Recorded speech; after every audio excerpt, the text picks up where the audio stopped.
ស្ពានអាកាសលើអ្នកពីលើយក្នុងខណ្ឌមានជ័យចំការមកមើលស្ពានអាកាសលើអ្នកពីលើយក្នុងខណ្ឌមានជ័យចំការមកប្រជាជាឆ្លងដឹកជញ្ជូនទៅមករលូនរលិញរលង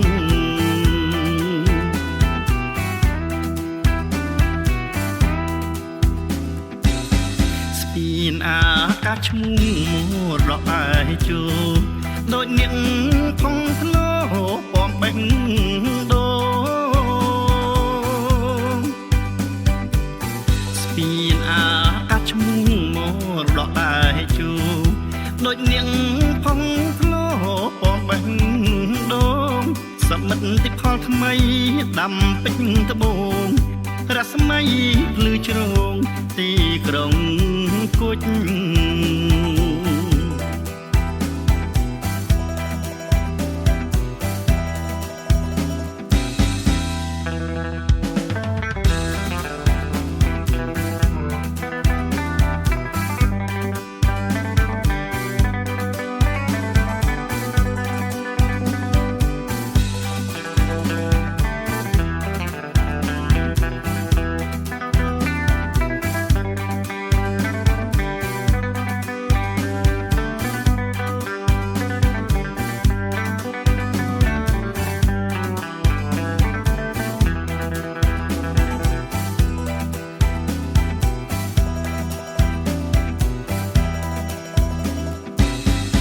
ជាប់ផ្លូវ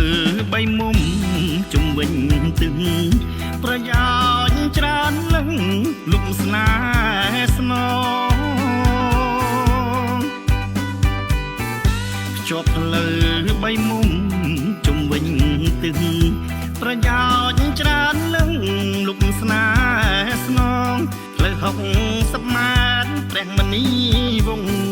ពីចិត្តមួយផងនួនល្អងចាំ